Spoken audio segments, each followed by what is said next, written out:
ओम शांति।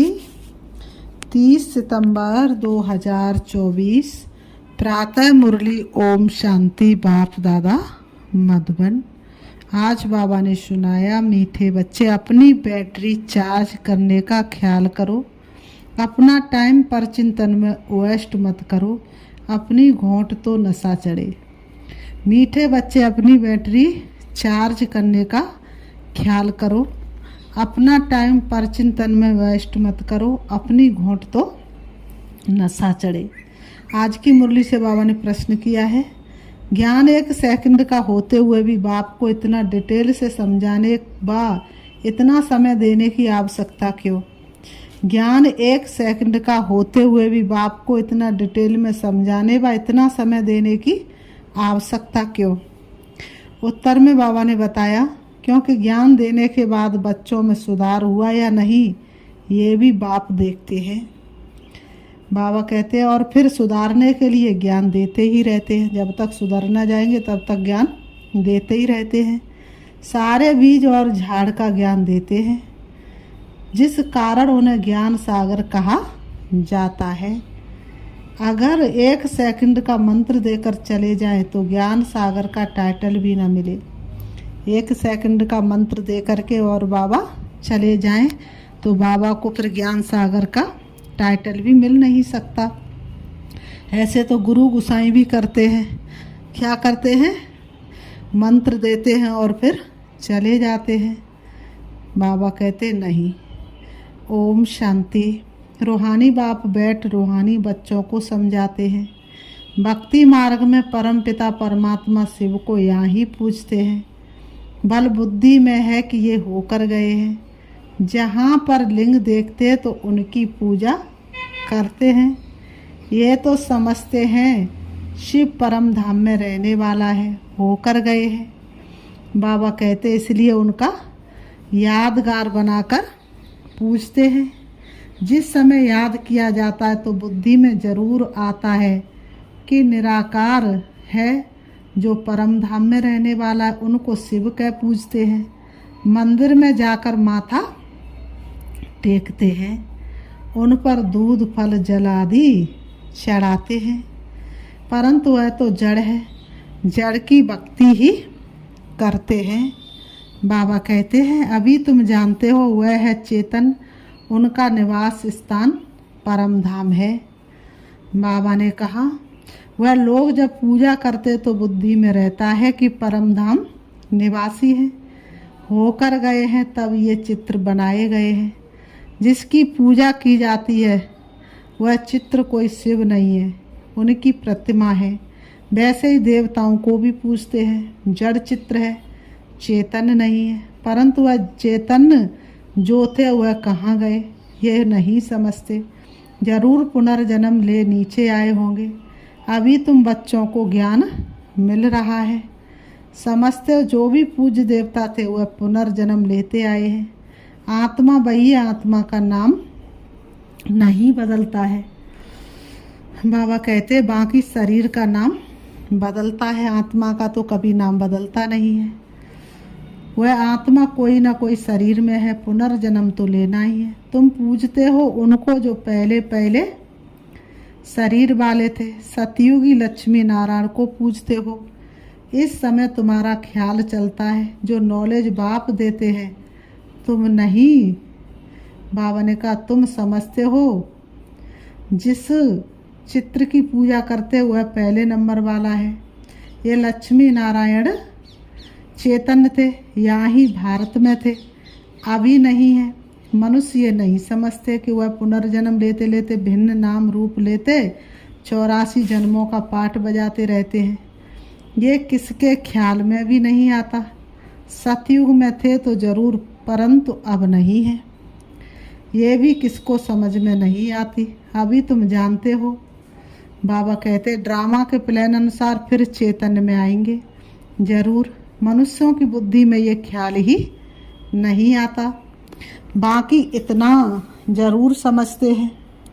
बाबा ने कहा बाकी इतना जरूर समझते हैं कि ये थे, अब इनके जड़ चित्र हैं, परंतु वह चेतन में कहाँ गए, चले गए, ये किसकी बुद्धि में नहीं आता। मनुष्य तो 84 लाख पुनर्जन्म कह देते हैं। ये भी तुम बच्चों को मालूम पड़ा है कि 84 जन्म ही लेते हैं, ना कि 84 लाख। ये भी तुम बच्चों को पता पड़ा है कि सिर्फ क्या लेते हैं, 84 जन्म। 84 लाख की तो बात उठ नहीं सकती। 84 लाख तो कोई जन्म ले नहीं सकता। तो बाबा ने कहा 84 जन्म होते, ना कि 84 लाख। बाबा कहते हैं अब रामचंद्र की पूजा करते हैं, उनको ये भी पता नहीं कि राम कहाँ गया। तुम जानते हो कि श्री राम की आत्मा तो जरूर पुनर्जन्म लेती होगी। यहाँ इम्तिहान में नापास होती है, परंतु कोई ना कोई रूप में होगी तो जरूर ना। यहाँ ही पुरुषार्थ करते रहते हैं। इतना नाम वाला है राम का तो जरूर आएंगे। उनको नॉलेज लेनी पड़ेगी। अभी कुछ मालूम नहीं पड़ता है तो उस बात को छोड़ देना पड़ता है। इन बातों में जाने से भी टाइम वेस्ट होता है। इससे तो क्यों ना अपना टाइम सफल करें, अपनी उन्नति के लिए बैटरी चार्ज करें। दूसरी बातों का चिंतन तो परचिंतन हो गया। अभी तो अपना चिंतन करना है। हम बाप को याद करें, ये भी ज़रूर पढ़ते होंगे, अपनी बैटरी चार्ज करते होंगे, परंतु तुमको अपनी करनी है। कहा जाता है अपनी घोंट तो नशा चढ़े। बाबा कहते कहा जाता है अपनी घोंट तो नशा चढ़े। बाप ने कहा है जब तुम सतो प्रधान थे तो तुम्हारा बहुत ऊंच पद था। अब फिर पुरुषार्थ करो, मुझे याद करो तो विक्रम विनाश हो। मंजिल है ना, ये चिंतन करते करते सतो प्रधान बनेंगे। नारायण का ही सिमरण करने से हम नारायण बनेंगे। अंत काल में जो नारायण सिमरे, तुमको बाप को याद करना है, जिससे पाप कटे फिर नारायण बने। ये नर से नारायण बनने की हाईएस्ट युक्ति है। एक नारायण तो नहीं बनेंगे ना, ये तो सारी डिनास्टी बनती है। बाप हाईएस्ट पुरुषार्थ कराएंगे। ये है ही राजयोग की नॉलेज। सो भी पूरे विश्व का मालिक बनना है। जिसका पुरुषार्थ करेंगे उतना ज़रूर फायदा है। एक तो अपने को आत्मा जरूर निश्चय करो। कोई लिखते भी ऐसे हैं, फलानी आत्मा आपको याद करती है। आत्मा शरीर के द्वारा लिखती है। आत्मा का कनेक्शन है शिव बाबा के साथ। मैं आत्मा फलाने शरीर के नाम रूप वाली हूँ, ये तो ज़रूर बताना पड़े ना, क्योंकि आत्मा के शरीर पर ही भिन्न भिन्न नाम पड़ते हैं। मैं आत्मा आपका बच्चा हूँ, मुझे आत्मा के शरीर का नाम फलाना है। आत्मा का नाम तो कभी बदलता नहीं है। मैं आत्मा फलाने शरीर वाली हूँ, शरीर का नाम तो जरूर चाहिए, नहीं तो कारोबार चल ना सके। यहाँ बाप कहते हैं मैं भी इस ब्रह्मा के तन में आता हूँ, टेम्परेरी। इनकी आत्मा को भी समझाते हैं मैं शरीर से तुमको पढ़ाने आया हूँ। ये मेरा शरीर नहीं है, मैंने इनमें प्रवेश किया है, फिर चले जाएंगे अपने धाम। मैं आया ही हूँ तुम बच्चों को ये मंत्र देने। ऐसे नहीं कि मंत्र देकर चला जाता हूँ, नहीं। बच्चों को देखना भी पड़ता है कि कहाँ तक सुधार हुआ है। बच्चों को देखना भी पड़ता, बच्चे पढ़ाई पढ़ के कहाँ तक सुधरे हैं, फिर सुधारने की शिक्षा देते रहते हैं। सेकंड का ज्ञान देकर चले जाएं तो फिर ज्ञान का सागर भी नहीं कहा जाए। कितना समय हुआ है तुमको समझाते ही रहते हैं। झाड़ की भक्ति मार्ग की सब बातें समझने की डिटेल है, डिटेल में समझाते हैं। हॉल सॉल माना मन मनावो, परंतु ऐसा कहकर चले तो नहीं जाएंगे। पालना देख रेख भी करनी पड़े। कई बच्चे बाप को याद करते करते फिर गुम हो जाते हैं। बाबा कहते कई बच्चे बाप को याद करते करते गुम हो जाते हैं। फलानी आत्मा जिसका नाम फलाना था, बहुत अच्छा पढ़ता था, स्मृति तो आएगी ना। पुराने बच्चे कितने अच्छे थे, उनको माया ने हप कर लिया। शुरू में कितने आए, फट से आकर बाप की गोद ली, भट्टी बनी।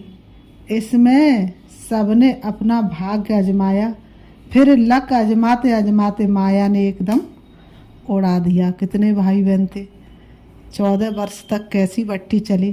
तो बाबा ने कहा किसी किसी को तो माया ने क्या कर दिया, एकदम उड़ा दिया। ठहर ना सके, माया के आगे ठहर ना सके। तूफान आता है ना तो हर कोई तो ठहर ना सके ना।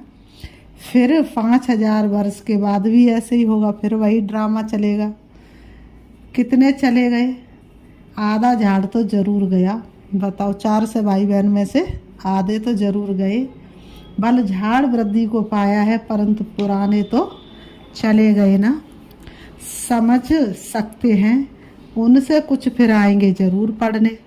स्मृति आएगी कि हम बाप से पढ़ते थे और सब अभी तक पढ़ते रहते हैं। हमने हार खा ली, फिर मैदान में आएंगे। हमने हार खा ली, फिर मैदान में आएंगे। बाबा आने देंगे, फिर भी भला आकर पुरुषार्थ करे, कुछ ना कुछ अच्छा पद मिल जाएगा। बाबा ने कहा चले गए कोई बात नहीं, फिर आ जाए और आकर के पुरुषार्थ करेंगे तो कुछ ना कुछ तो जरूर मिलेगा।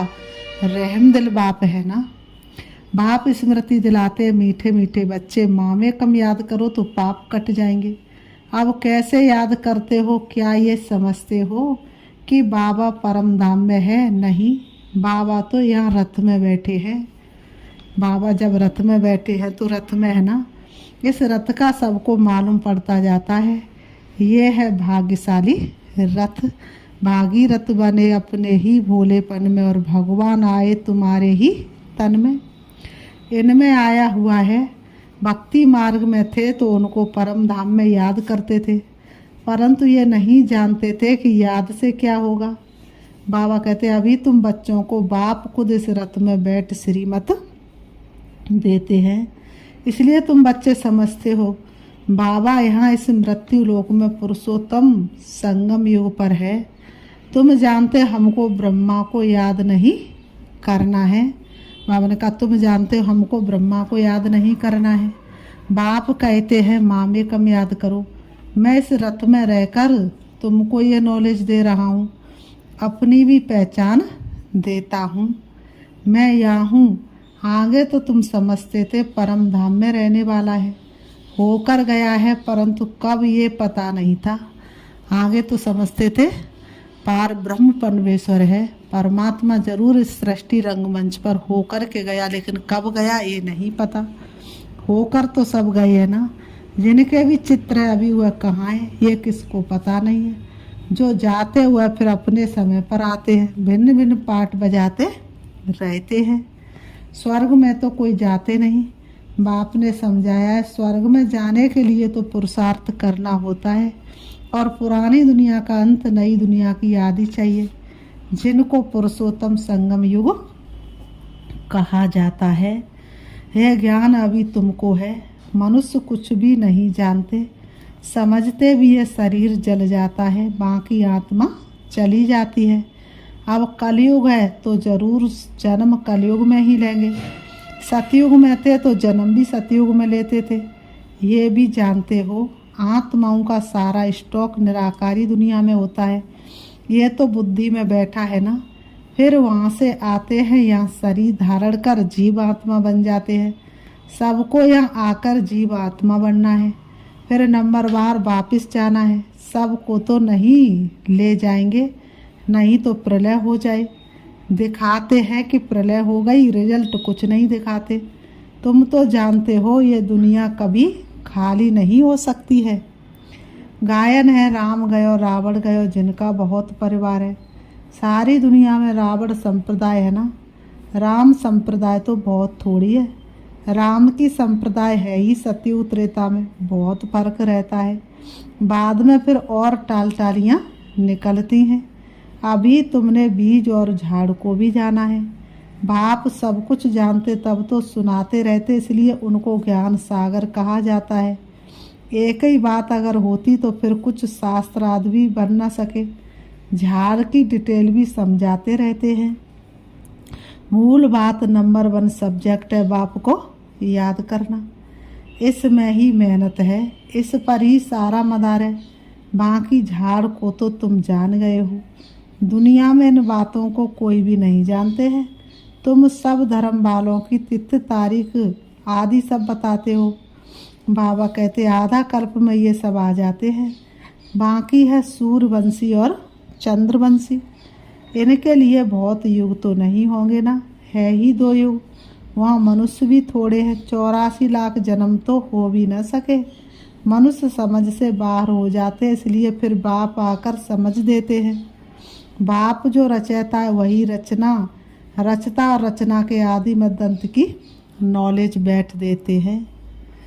भारतवासी तो बिल्कुल बिल्कुल कुछ नहीं जानते हैं।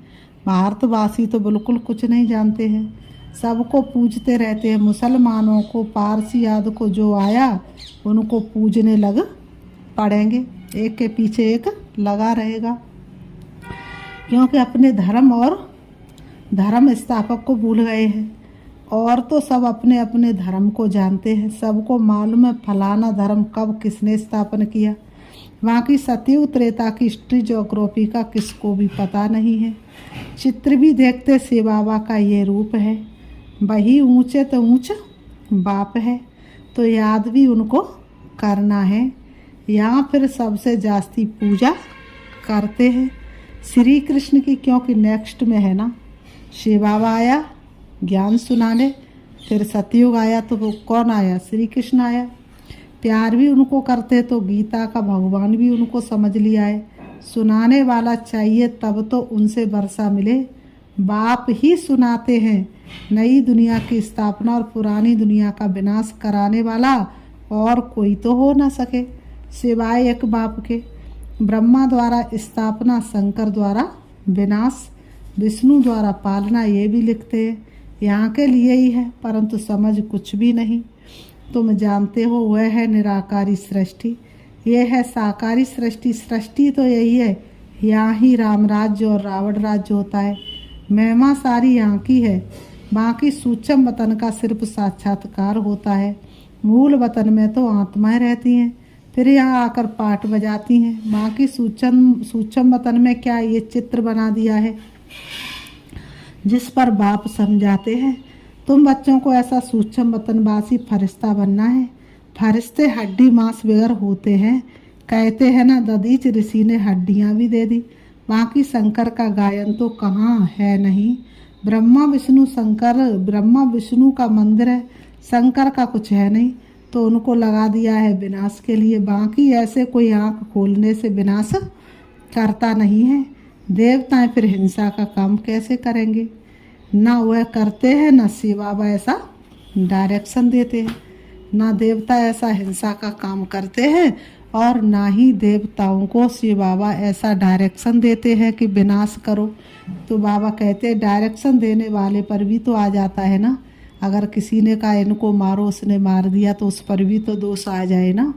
तो बाबा ने कहा कहने वाला ही फंस जाता है। वह तो शिव शंकर को ही इकट्ठा कह देते हैं। किसी से कहो तुम किसकी पूजा करते, तो कहते शिव जी की, लेकिन पूछो शिव जी कैसे, तो देहधारी शंकर को बता देते हैं। अब बाप भी कहते मुझे याद करो, मामे कम याद करो, ऐसा तो नहीं कहते शिव शंकर को याद करो। पतित पावन एक को ही कहते हैं। भगवान अर्थ सहित बैठ समझाते हैं, ये कोई जानते नहीं है तो ये चित्र देख मूझ पड़ते हैं। ये कोई जानते नहीं है तो ये चित्र देखकर मूझ पड़ते हैं। अर्थ तो जरूर बताना पड़े ना। बाबा कहते अर्थ तो जरूर बताना पड़े ना, समझने में टाइम लगता। कोटों में कोई बिरला निकलता है। मैं जो हूँ जैसा हूँ, कोटों में कोई ही मुझे पहचान सकते हैं। फिर बाबा कहते अच्छा, मीठे मीठे सिक्की लते बच्चों प्रति माता पिता बाप दादा का याद प्यार और गुड मॉर्निंग। रूहानी बाप की रूहानी बच्चों को नमस्ते। हम रूहानी बच्चों की रूहानी बाप दादा को याद प्यार और नमस्ते नमस्ते नमस्ते। नाड़ा के लिए मुख्य सार नंबर 1, किसी भी बात के चिंतन में अपना समय नहीं गंवाना है। आत्मचिंतन करो, प्रभु का चिंतन करो, बाकी दुनिया की बातों में रखा है क्या। अपनी मस्ती में रहना है। स्वयं के प्रति चिंतन कर आत्मा को सतो प्रधान बनाना है। स्वयं के प्रति चिंतन करके आत्मा को सतो प्रधान बनाना है। नंबर 2, नर से नारायण बनने के लिए अंत काल में एक बाप की ही याद रहे। नर से नारायण बनने के लिए अंत काल में कोई याद ना, एक बाप की याद रहे। बाबा कहते इस हाईएस्ट युक्ति को सामने रखते हुए पुरुषार्थ करना है। बाबा और मैं आत्मा हूँ, इस शरीर को भूल जाना है। मैं आत्मा हूँ, इस शरीर को भूल जाना है। वरदान, दाता की देन को स्मृति में रख, सर्व लगावों से मुक्त रहने वाले आकर्षण मुक्त भाव। दाता की देन को स्मृति में रख, सर्व लगावों से मुक्त रहने वाले आकर्षण मूर्त भाव। स्पष्टीकरण है, कई बच्चे कहते हैं कि इनसे मेरा कोई लगाव नहीं है, परंतु इनका ये गुण बहुत अच्छा है, या इनमें सेवा की विशेषता बहुत है। लेकिन किसी व्यक्ति या वैभव के तरफ बार बार संकल्प जाना भी आकर्षण है। किसी की भी विशेषता को देखते, गुणों को व सेवा को देखते दाता को नहीं भूलो। ये दाता की देन है, ये स्मृति लगावों से मुक्त, आकर्षण मुक्त बना देगी। ये दाता की देन है, ये स्मृति क्या करेगी, लगावों से मुक्त और आकर्षण से मुक्त बना देगी। किसी पर भी प्रभावित नहीं होंगे। आज की मुरली से स्लोगन है, ऐसे रूहानी सोशल वर्कर बनो जो भटकती हुई आत्मा को ठिकाना दे दो, भगवान से मिला दो। ऐसे रूहानी सोशल वर्कर बनो जो भटकती हुई आत्मा को ठिकाना दे दो, भगवान से मिला दो। अच्छा, ओम शांति। अभी हम बाबा को याद करते हैं, देखेंगे अपने आप को। मैं आत्मा हूँ, मैं आत्मा चमकती हुई ज्योति के समान। मैं आत्मा राजा हूँ, शरीर मेरा वस्त्र है। शरीर की सारी कर्मेंद्रियां कर्मचारी है। तो अपने मन को एकाग्र करेंगे और शरीर के एक एक अंग को स्थायी करेंगे। कोई भी शरीर के अंदर कोई हलचल नहीं, मेरा शरीर का एक एक अंग शांत होता जा रहा है। मैं आत्मा दोनों आंखें बंद करके, शरीर की दोनों आंखें बंद करके भ्रकुटी में देख रही हूँ चमकते हुए सितारे को। अब मैं सूक्ष्म शरीर के साथ सूक्ष्म शरीर में पहुंच जाती हूँ।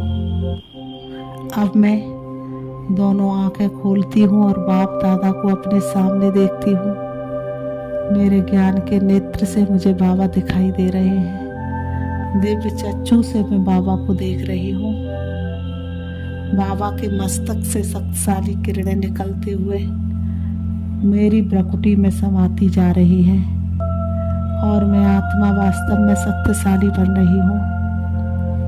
मुझे आत्मा से पापों का बोझा हट रहा है, विकारों की परत हटती जा रही है। मुझे आत्मा की चमक बढ़ रही है। बाप दादा का वरदानी हाथ मेरे सिर पर है। बाप दादा मुझे वरदानों से भरपूर कर रहे हैं। बाप दादा का एक एक वरदान मुझे फलीभूत हो रहा है।